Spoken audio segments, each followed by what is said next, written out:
Hello, everyone. Welcome to episode number 29 for Shut-ins.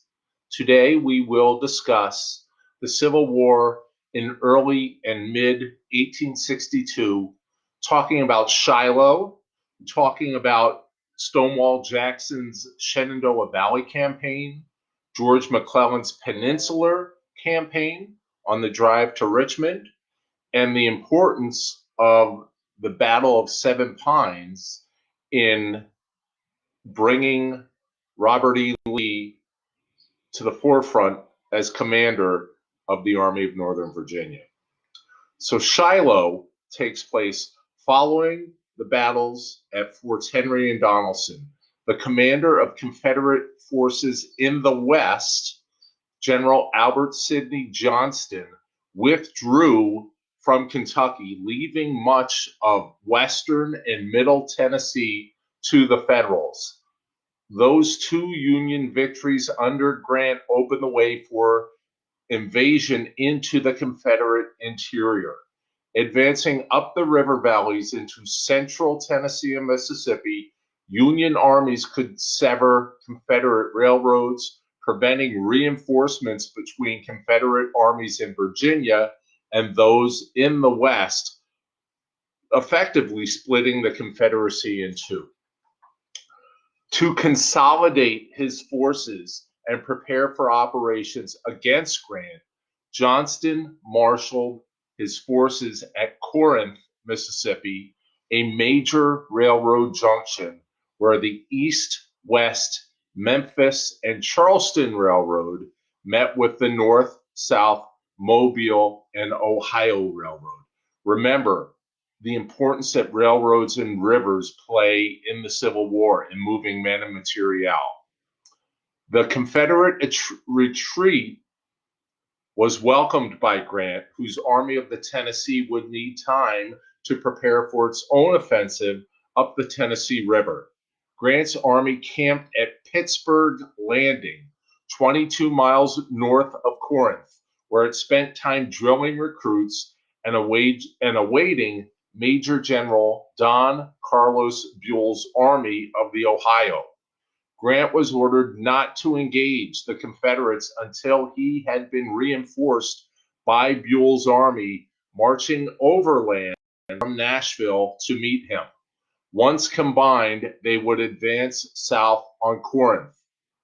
Johnston's 44,000-man Army of Mississippi was composed of 4 corps of infantry under Major Generals Leonidas Polk, Braxton Bragg, William J. Hardy, and John C. Breckinridge. Anticipating a Federal move against Corinth, Johnston planned to smash Grant's army at Pittsburg Landing before Buell could join him. At this point in the Civil War, Albert Sidney Johnston is the top general in the Confederate Army. Lee is still a military advisor.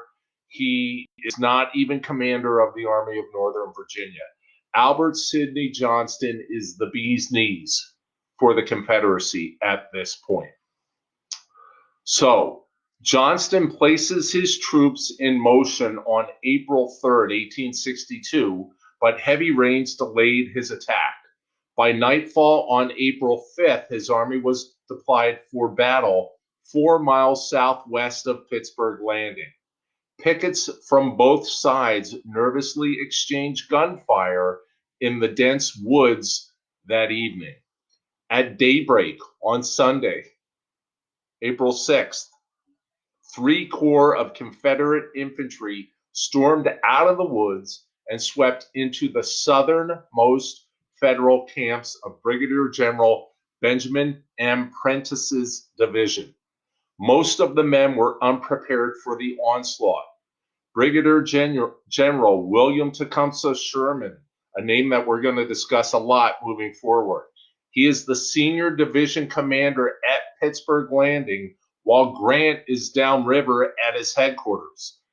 Sherman had dismissed reports warning of a Confederate advance, refusing to believe Johnston would leave Corinth, the rail hub. Soon, nearby divisions of Major General John McClellan and Brigadier General Stephen Hurlbut were pressed by the Confederates' attack.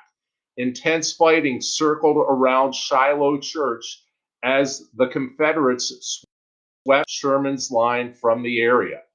Despite heavy fire on their position, Sherman's men counterattacked but slowly lost ground and fell back northeasterly towards Pittsburg Landing.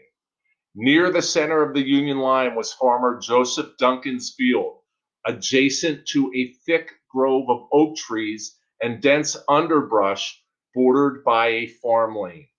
During most of the morning, this was the scene of the most intense fighting. Both groups on the ground here, you've got more than 100,000. They're green troops. We're early in the war. So you have green troops, you have green officers. People don't know which way they're going. They're fighting on cow paths, so there's massive confusion. For 6 hours, Confederate brigades charged into Union defenders from Prentiss's 6th Division and Brigadier General William H. L. Wallace's 2nd Division. Prentiss was told to hold his position at all costs. He could not surrender. Each assault was shattered by Federal musketry and artillery. Confederate survivors labeled the position the Hornets Nest, and the name stuck. On the northwest edge of the field, Confederate Division Commander Brigadier General Daniel Ruggles assembled 62 artillery pieces to blast the Union line, which was barely 400 yards away. It was the largest assembly of artillery in the war up to that time. After multiple attacks, the Confederates eventually surrounded the position and forced 2,300 Union soldiers to surrender, including Prentiss. So Prentiss holds them off for 6 hours, buying valuable time. At 2:30 in the afternoon, while leading an attack on the left end of the Union's Hornets Nest line, Albert Sidney Johnston is shot in the right knee, behind the knee, as he rode ahead of his troops. He was actually shot in the femoral artery.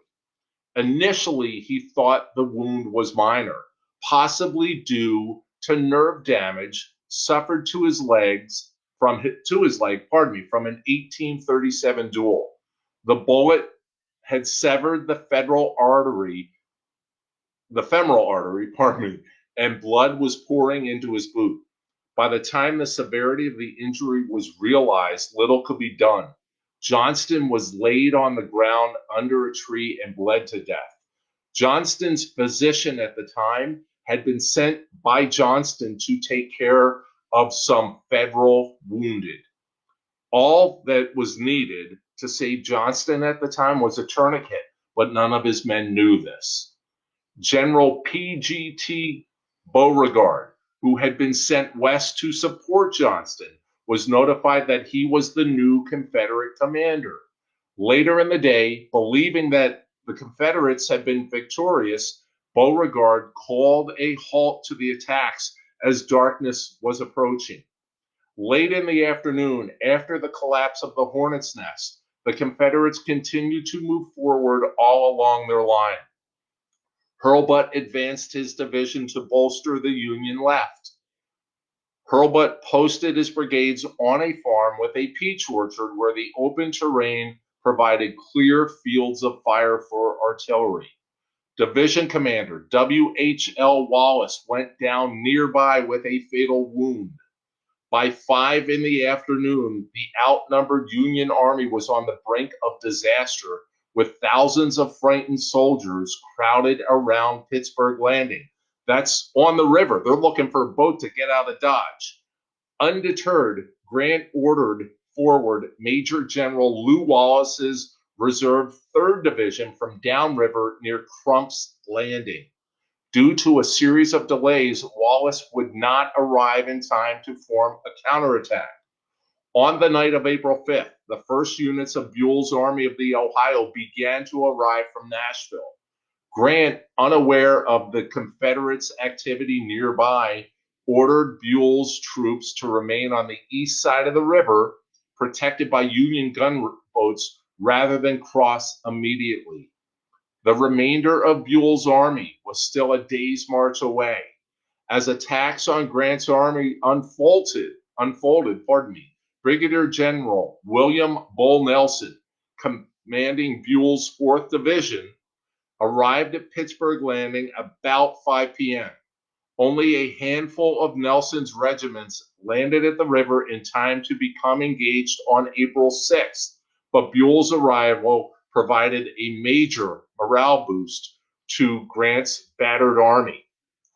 That evening, Buell's 4 divisions formed on Grant's left and helped stabilize a new Union battle line.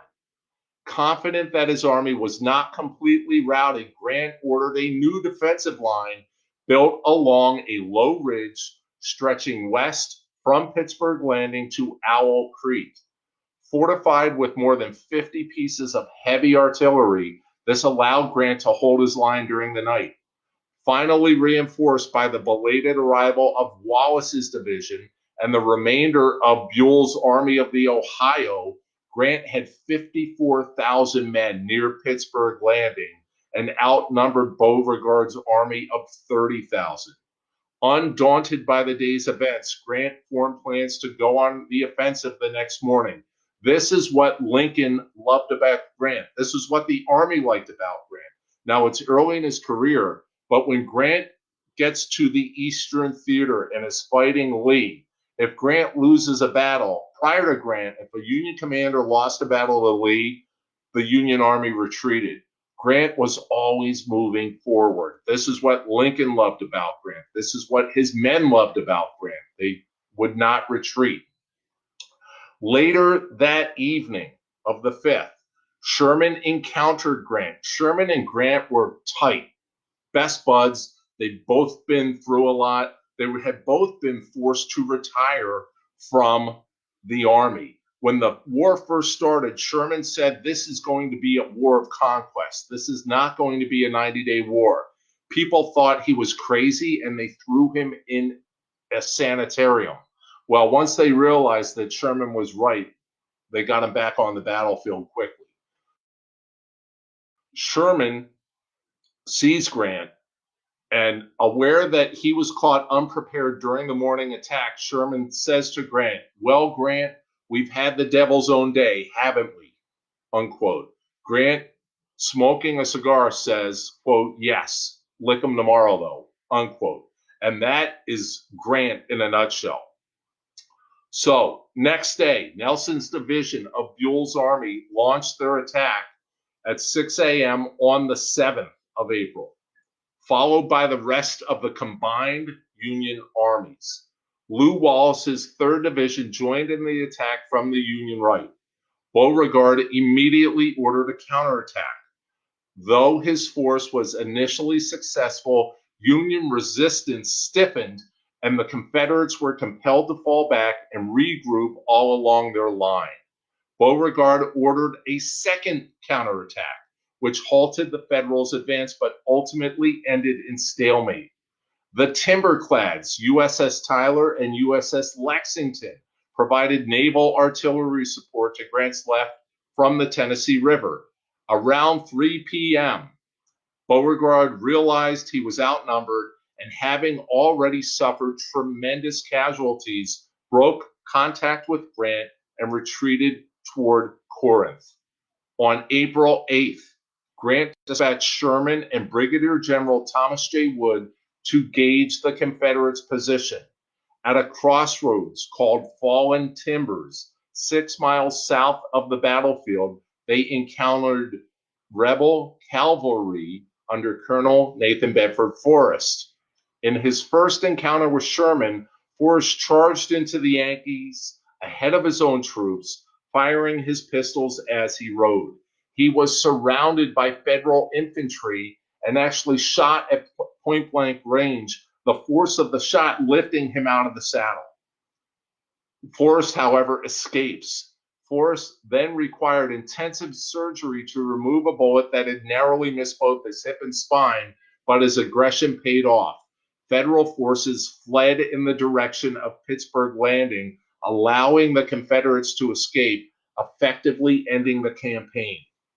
The carnage of this battle was unprecedented. Of the 110,000 men engaged from both sides, almost 24,000 became casualties, 3,500 of which were killed in action. It was the greatest known on the U.S. continent up to that date. More casualties than the American Revolution, the War of 1812, and the Mexican War combined. The Confederate defeat at Shiloh ended any hopes of blocking the Union advance into Mississippi. Johnston's loss, his death, was a damaging blow to the Confederacy's morale. Again, he is their top warrior at the time. It's not Jackson. It's not Lee. After the war, Jefferson Davis wrote, quote, "When Sidney Johnston fell, it was the turning point of our fate, for we had no other hand to take up his work in the West," unquote. A succession of Confederate commanders in the region through 1862 and 1863 would fail to earn Davis's confidence as Johnston had. Although vilified in the press after being caught unprepared and called a butcher, Grant's victory at Shiloh added to his growing reputation as a successful field commander. Grant was praised by Lincoln for not giving up after being nearly destroyed. Lincoln says, quote, "I can't spare this man. He fights," unquote. Grant also gets the arithmetic. He knows, much like Sherman, this is a war of conquest. The only way to win is to destroy your opponent. The North has more men. They have better materials. So Grant is saying, okay, I may lose more men, but relatively speaking, it's doing more damage to the Confederacy. With Corinth, in Union control by the end of May, Grant could now turn his attention to gaining control of the Mississippi River. And we'll talk about that a little bit. We're now going to talk about Stonewall Jackson and his Shenandoah Valley campaign. On March 11th, 1862, so quite about a month before Shiloh, Jackson gathers his subordinates for a meeting at his headquarters in Winchester, Virginia. Winchester, Virginia, I believe, holds the record for changing hands the most during the Civil War. I want to say it's somewhere in the neighborhood of 50 times. It could be more. It's quoted in the Ken Burns series, The Civil War.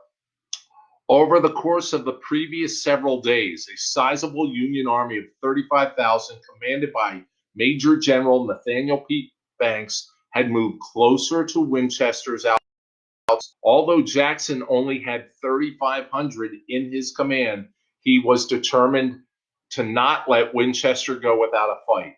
Despite his desire to launch a surprise night attack on Banks, and remember, night battles were very rare during the war. So despite Jackson wanting to launch a night attack, his brigade commanders prudently tell him to withdraw. Withdraw bothers Jackson. The idea of leaving Winchester's overwhelming Confederate population to Banks's rule disheartened Jackson. As Jackson's army marched south on the night of March 11th, the mood of Winchester's civilians soured. On the 12th, Banks entered the town triumphantly and accepted surrender. At the time Banks neared Winchester, Lincoln began to seriously doubt that McClellan could handle his duties while directing the Army of the Potomac in its campaign to take Richmond via the Virginia Peninsula. That's the Peninsula Campaign. We'll talk about that in a bit. After Lincoln confines McClellan's responsibilities to the Army of the Potomac, Lincoln urges McClellan to make certain that he leave ample forces to secure Washington, D.C. McClellan ordered Banks to send Brigadier General John Sedgwick's division from the valley to Manassas to protect the capital. By March 16th, McClellan called for Banks to send all of his remaining force out of the valley, except for one brigade, which would oversee rebuilding of the vital Baltimore and Ohio Railroad, the B&O.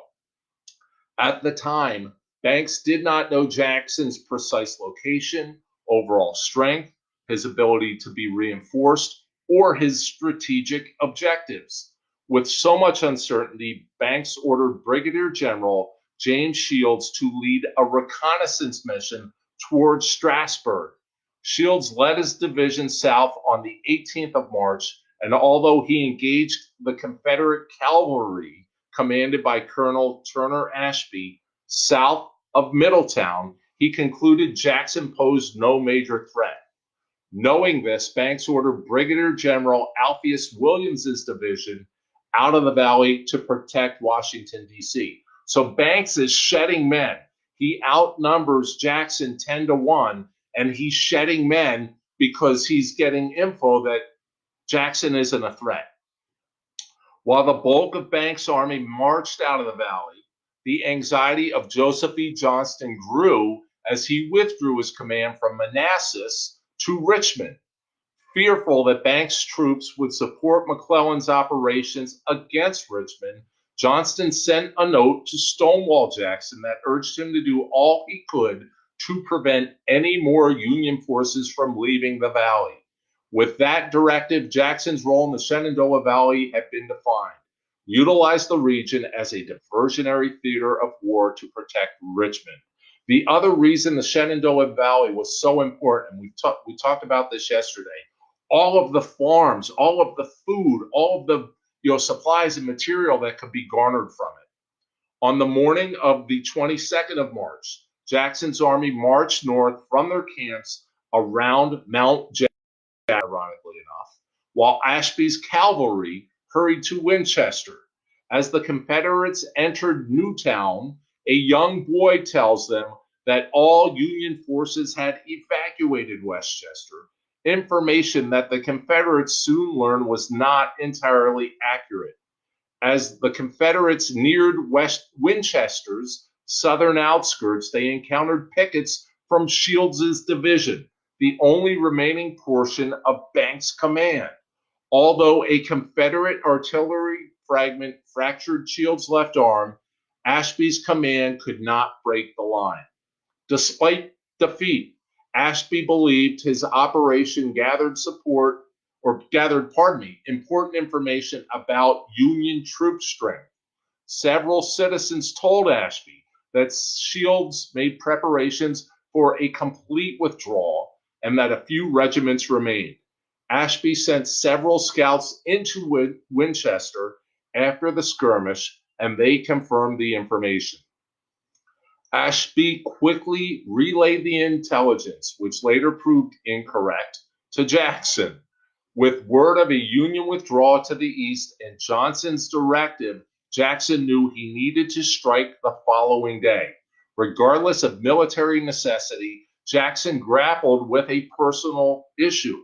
If he struck on the next day, he would have to fight on a Sunday.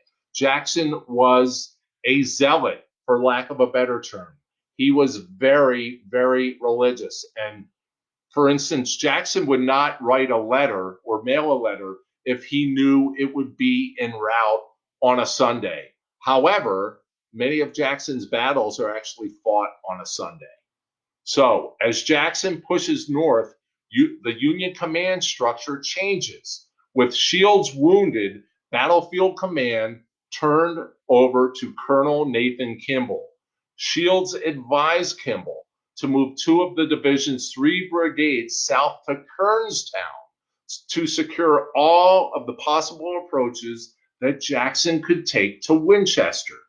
On the morning of March 23rd, while Jackson marched the main Confederate body north on the Valley Pike, a force including cavalry, 3 cannon, and 4 infantry companies advanced against Kimball at Kernstown. 16 Union cannons atop the heights of Pritchard's Hill drove off Ashby's command by 11 in the morning. When Jackson arrived, he surveyed the situation and saw that the key would be silencing that Union artillery. Jackson concluded that if troops and artillery could be placed on a piece of high ground west of Pritchard's Hill, also known as Sandy Ridge, he would win. Unfortunately for Jackson, Kimball rushed troops to Sandy Ridge. Although Confederate brigades of Colonel Samuel Fulkerson and Brigadier General Richard B. Garnett fought tenaciously on Sandy Ridge, pressure from Kimball's brigades, a lack of ammunition, and a lack of communication between Jackson and his subordinates led to Confederate withdrawal, a rarity for Jackson. That night, Jackson halted his army several miles south of the battlefield in Newtown. Jackson began his movement on April 30th when he marched east. Although this movement presented the appearance of withdrawal from the valley, Jackson marched his men to Meekum's River Station, boarded train cars, and steamed west toward Staunton, arriving on May 4th.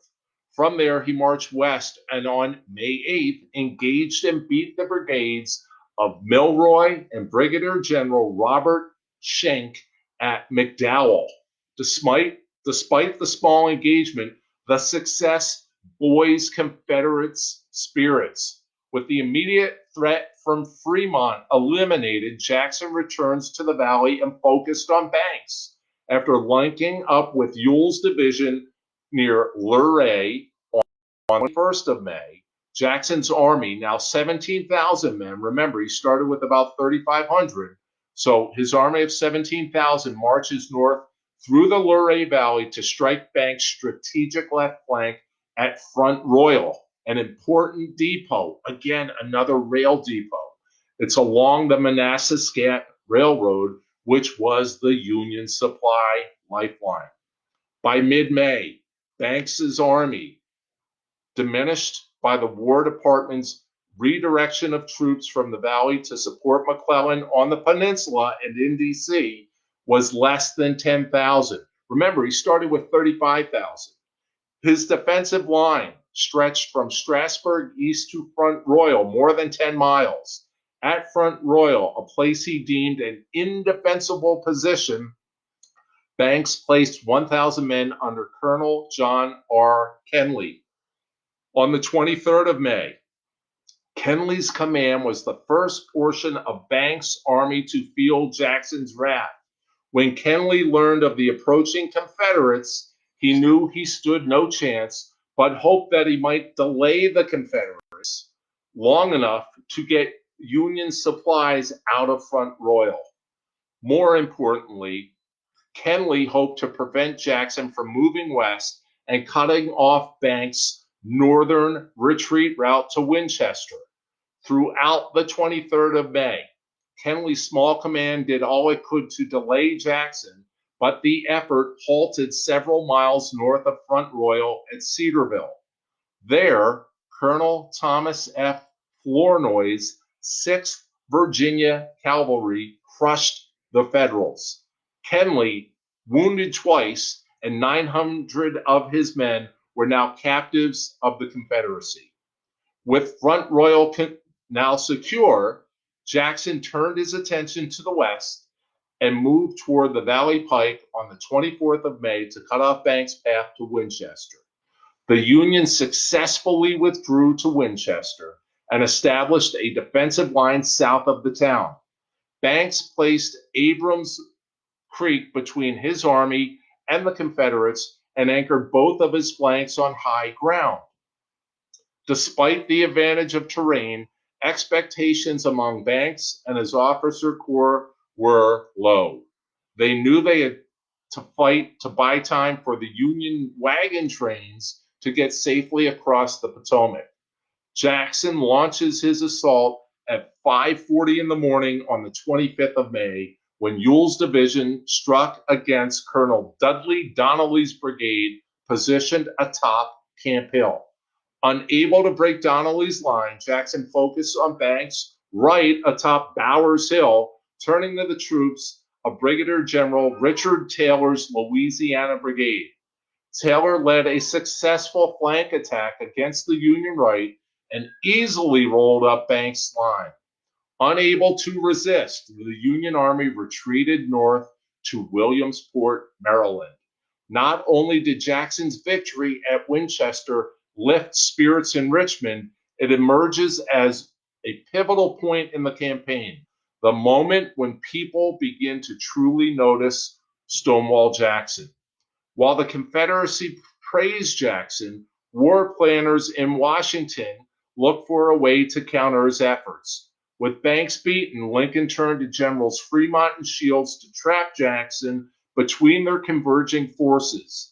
Jackson discovers the plan and slips south of Strasburg before the two Union forces could unite. The two Union commanders pursued Jackson. Fremont followed Jackson south through the main Shenandoah Valley, while Shields paralleled the chase east of Massanutten Mountain in the Luray Valley. A key element of Jackson's plan was using the valley's geography to his advantage, something he does in battle after battle after battle. So long as he kept the Massanutten Mountain between Fremont and Shields, Jackson believed he could win. As Jackson marched south, he knew that for Shields and Fremont to join forces, they would have to cross the South Fork of the Shenandoah River. With all river bridges destroyed, the likely candidate for unification was a junction of the North River and South Fork at Port Republic. As Jackson marched his army toward Port Republic, Fremont pursued and on June 6th engaged the rear of Jackson's column at Harrisonburg. Although a Confederate victory had cost Jackson the loss of his cavalry chief, Colonel Turner Ashby. On June 8th, a portion of Jackson's army, commanded by Ewell, defeated Fremont's army at the small hamlet of Cross Keys between Harrisonburg and Port Republic. On June 9th, troops from Shields' division, commanded by Brigadier General Erastus Tyler, braced for the final battle of the Valley Campaign at Port Republic. Although Union artillery held high ground known as the Coaling, repeated infantry assaults against it forced a Federal withdrawal. After the twin Confederate victories, Jackson moved his armies to Brown's Gap, a point in the Blue Ridge Mountains that allowed him the flexibility to deal with a potential advance by Fremont or Shields. When neither threatened, Jackson moved his army back into the valley where he hoped to await reinforcements to continue his successes. Despite the strategic dividends of Jackson's campaign in the valley, General Lee, the Army of Northern Virginia's new commander, needed his services east of the Blue Ridge to protect Richmond. On June 18th, Jackson marched east. At the time, no one in the Confederacy held a more iconic reputation than Jackson. Lee is just starting. Johnston is dead. So that spring, his men, Jackson's men, marched 700 miles, won 5 battles, and really inspired the Confederacy. News of his victories infused fresh life into the Confederacy. Confederate soldiers in other theaters of war looked for ways to connect with Jackson, while civilians adored him. So I spent a lot of time on Jackson and the Shenandoah Valley campaign because, one, it's an important campaign, many times overlooked because it happens right around the same time as Shiloh, but also because it just vaults Jackson to the forefront.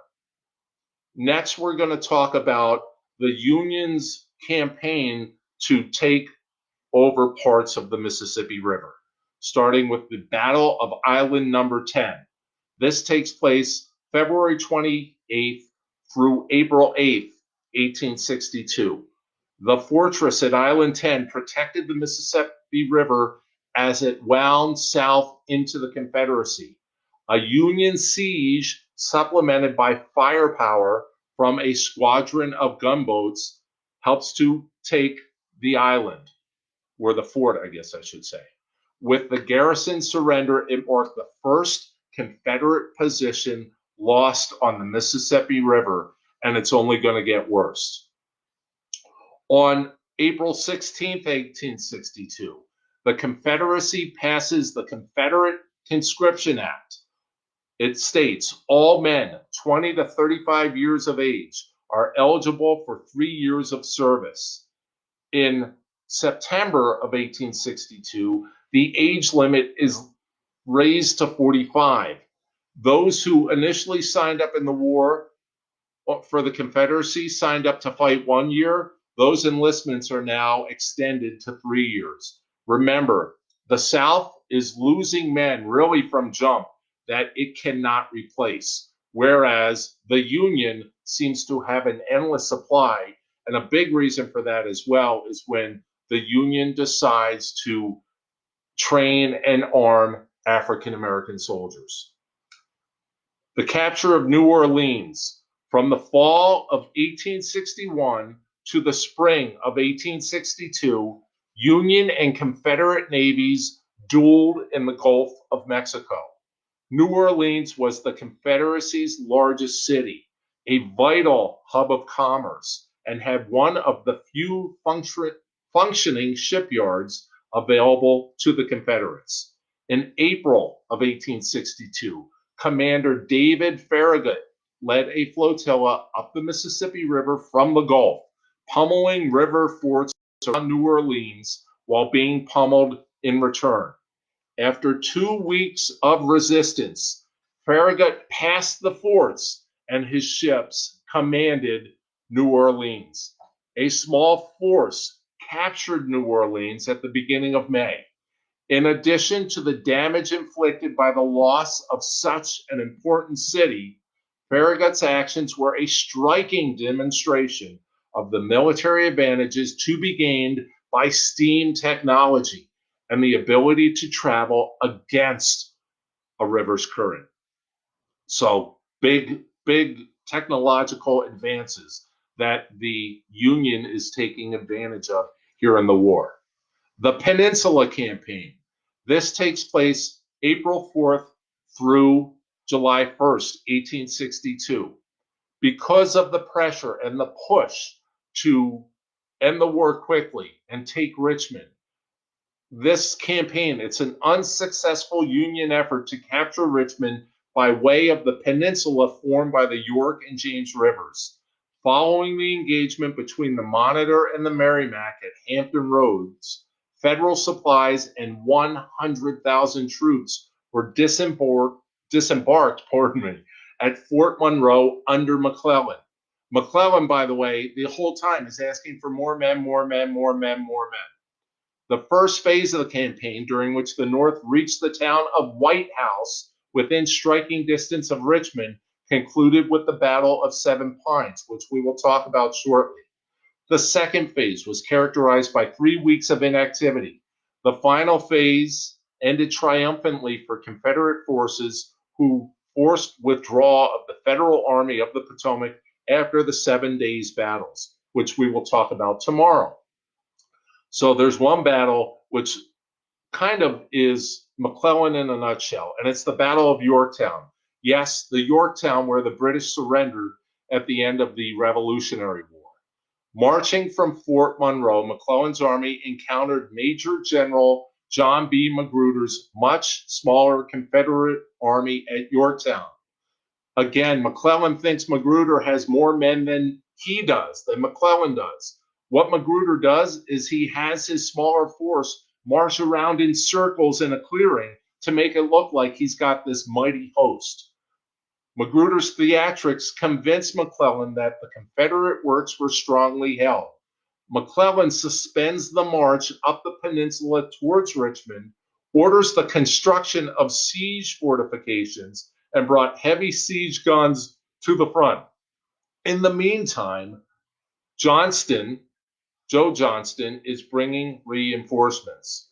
On April 16th, Union forces probed a weakness in the Confederate line at Lee's Mill, or Dam Number 1, resulting in about 310 casualties. To exploit the initial success of this attack, held up McClellan for another 2 weeks while he tried to convince his Navy to maneuver past the Confederates' big guns at Yorktown and Gloucester Point and ascend the York River to West Point, outflanking the Warwick line. McClellan planned for a massive bombardment to begin at dawn on May 4th, but the Confederates slipped away in the night previously towards Williamsburg. We're going to end today with the Battle of Seven Pines. And there's one big reason why this battle is so important, and we'll figure it out in about 2 minutes. So Confederate General Joseph E. Johnston withdrew his army from the Virginia Peninsula toward Richmond as McClellan's army pursued him. By the end of May, Johnston held a defensive position 7 miles east of the city on the Richmond and York River Railroad. McClellan's army facing Johnston straddled the Chickahominy River and stretched south. Taking the initiative, which against McClellan was not a hard thing to do, Johnston attempted to overwhelm 2 Federal corps isolated south of the river. Confederate assaults, though not well coordinated, succeeded in driving back the 4th Corps under Brigadier General Erasmus Keyes and inflicted heavy casualties. Reinforcements arrived and both sides fed more troops into the action. Supported by Brigadier General Samuel P. Heselman's 3rd Corps and Brigadier General John Sedgwick's division of Brigadier General Edwin Sumner's 2nd Corps that crossed the rain-swollen river on Grapevine Bridge, the Federal position stabilized. Johnston is seriously wounded, and command of the Confederate Army goes temporarily to Major General G.W. Smith. On the 1st of June, the Confederates renew their assaults against the Federals, who brought more reinforcements but made little headway. Both sides claimed victory. It's really a stalemate. Johnston's wounding led to the appointment of General Robert E. Lee as Confederate commander, and he isn't going to look back from there. So Lee now enters the fray. We're going to end there today. Thank you to all who joined. If you have any questions, please type them in. I'll be happy to answer them before our next session. We will start tomorrow at 5 p.m. talking about the Battle of Seven Pines and moving forward into 1862 and early 1863, some very key battles and developments. So have a good night. Thanks again, and I'll see you tomorrow.